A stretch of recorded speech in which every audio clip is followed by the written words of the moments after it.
Hello दोस्तों, नमस्कार। बहुत बहुत स्वागत है आप सभी लोगों का आपके अपने यूट्यूब चैनल पर।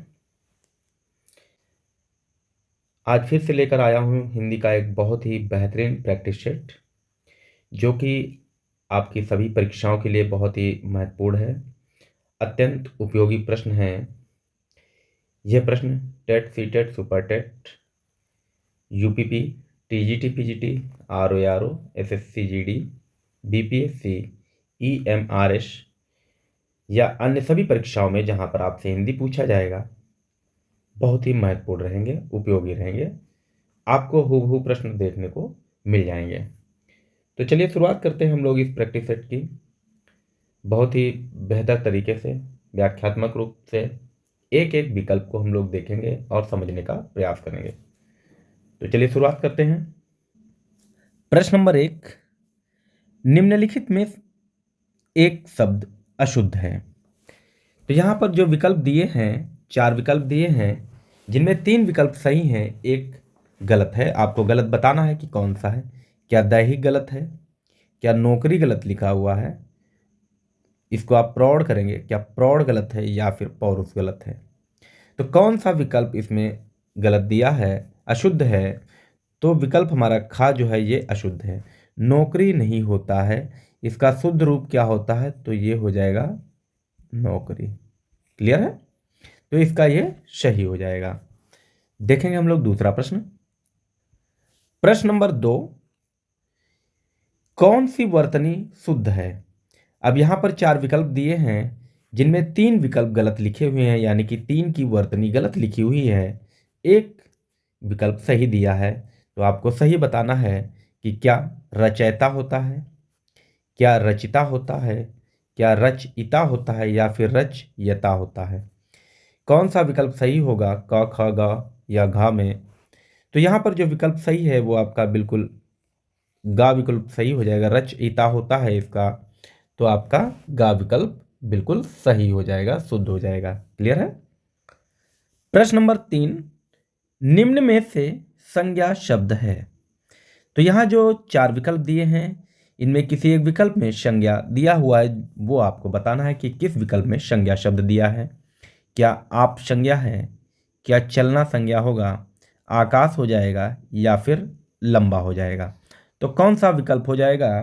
संज्ञा, आप जानते हैं कि संज्ञा की परिभाषा क्या होती है। संज्ञा किसी व्यक्ति, वस्तु, स्थान आदि के नाम को हम संज्ञा कहते हैं।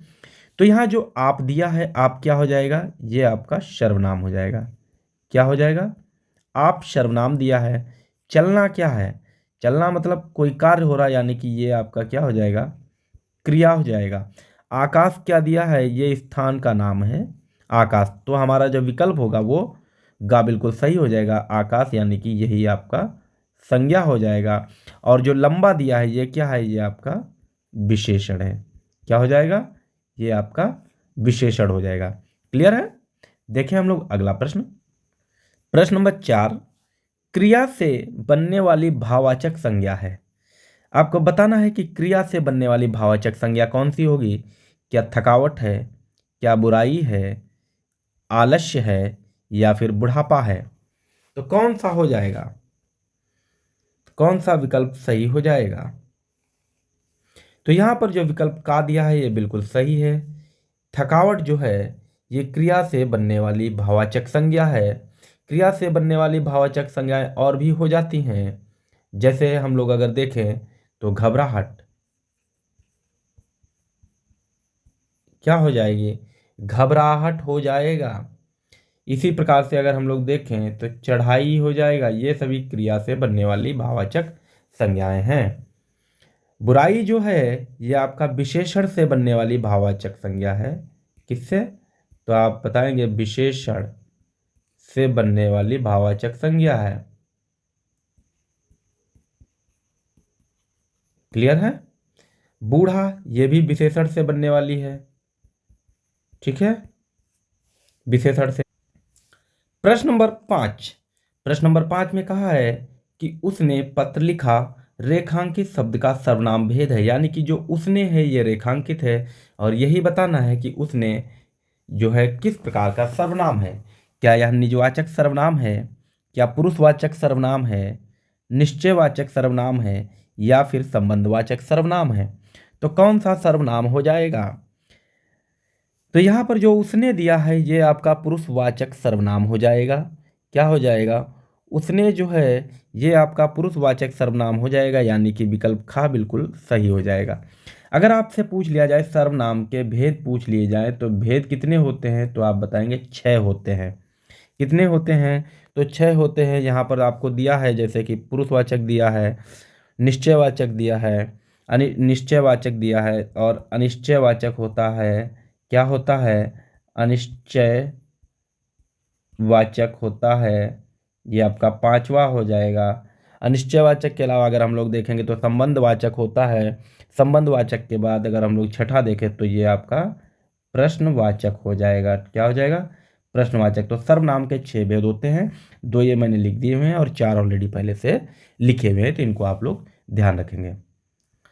प्रश्न नंबर 6 में कहा है कि राम धीरे धीरे पढ़ता है में कौन सा अव्यय है? हमको अव्यय बताना है कि जो धीरे धीरे शब्द है इसमें कौन सा अव्यय है। क्या संबंध बोधक अव्यय है, क्या क्रिया विशेषण अव्यय है, समुच्चय बोधक अव्यय है, या फिर विस्मयादि बोधक अव्यय है? तो कौन सा इसमें विकल्प सही हो जाएगा? तो यहाँ पर जो विकल्प हो जाएगा वो विकल्प खा हो जाएगा कि क्रिया विशेषण अव्यय है।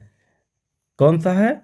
तो विकल्प खा बिल्कुल सही हो जाएगा, क्रिया विशेषण अव्यय हो जाएगा। अगला प्रश्न देखेंगे हम लोग। प्रश्न नंबर 7, इनमें से अरणय शब्द का पर्यायवाची शब्द है। आपसे पूछा गया है कि अरणय शब्द का पर्यायवाची शब्द क्या होगा? क्या कांतार हो जाएगा, क्या आभारी हो जाएगा, कुलीन हो जाएगा, या फिर सस्य हो जाएगा? तो कौन सा इसका विकल्प सही हो जाएगा? तो यहाँ पर जो अरणय है, अरणय का जो पर्यायवाची शब्द होगा वो आपका कांतार हो जाएगा। विकल्प का बिल्कुल सही हो जाएगा। अगर हम लोग इसके अलावा अरणय शब्द के अन्य पर्यायवाची देखने का प्रयास करें तो यहाँ पर आपका हो जाएगा एक अटवी हो जाता है। अटवी के अलावा कानन हो जाता है।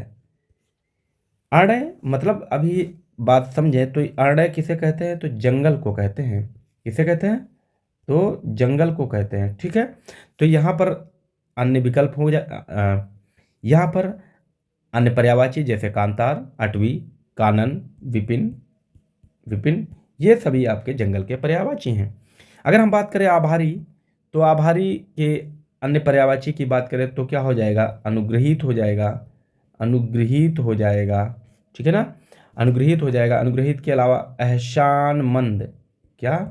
एहसानमंद। क्लियर है? एहसानमंद के अलावा अगर एक बहुत ही बेहतर आप शब्द याद करेंगे तो हो जाता है कृतज्ञ। क्या हो जाएगा? कृतज्ञ हो जाएगा। क्लियर है? कुलीन की बात करें तो कुलीन के पर्यायवाची शब्द हम लोग देखें तो कुलीन का मतलब होता है उच्च, श्रेष्ठ, यानी कि पूज्य। पूज्य के अलावा क्या आप लोग लिखेंगे? तो आप लिखेंगे श्रेष्ठ। क्या लिखेंगे? श्रेष्ठ लिखेंगे, या फिर इसे हम उच्च कहते हैं। ठीक है?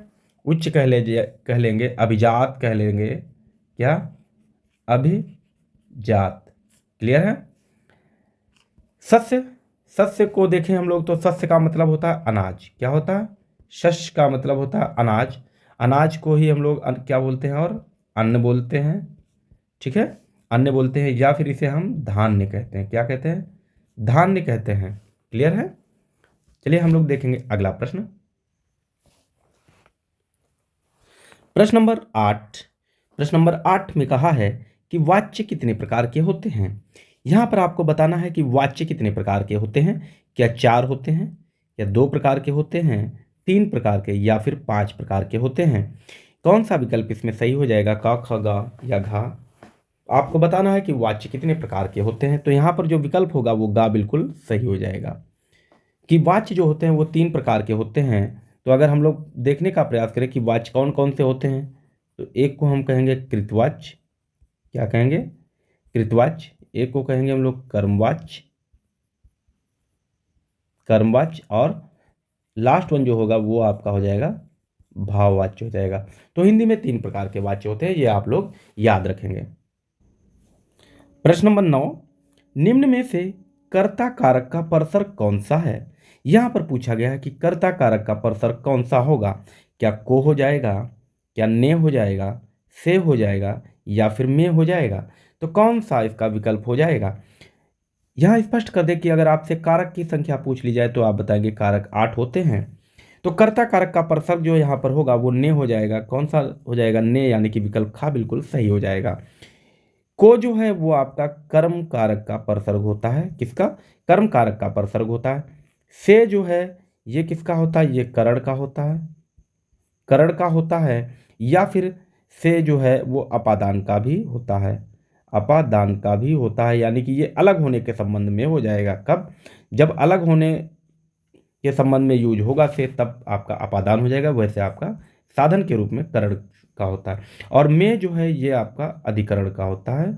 में जो है वो अधिकरण कारक का परसर्ग होता है। तो आपके लिए होमवर्क होगा कि 8 कारक हैं तो कौन कौन से हैं ये आप लोग ढूंढेंगे और उनके परसर्ग आप लोग लिखेंगे। ठीक है, हम लोग देखेंगे अगला प्रश्न, प्रश्न नंबर 10, और यह आज का अंतिम प्रश्न है। इस प्रश्न में कहा गया कि जिसकी आशा न की गई हो, यानी कि ये हमें वाक्यांश वाक्य दिया है कि जिसकी आशा न की गई हो, वाक्यांश के लिए एक शब्द है, यानी कि इस वाक्य की जगह हम एक शब्द क्या रख सकते हैं, कौन सा होगा। क्या आशातीत होता है, क्या अप्रत्याशित होगा, आशान्वित हो जाएगा, या फिर प्रत्याशा हो जाएगा। कौन सा विकल्प सही हो जाएगा क ख ग घ में। तो यहाँ पर जो विकल्प सही होगा वो आपका खा बिल्कुल विकल्प सही हो जाएगा। अप्रत्याशित होता है जिसकी आशा न की गई हो। ठीक है, आशातीत का मतलब होता है, आशातीत का अर्थ क्या होता है, आशा से, आशा से बहुत अधिक, बहुत अधिक, यानी कि जितनी आपने उम्मीद की हो उससे कहीं गुना ज़्यादा जब चीज़ मिल जाती है तो उसी को कहते हैं हम आशातीत। ठीक है ना।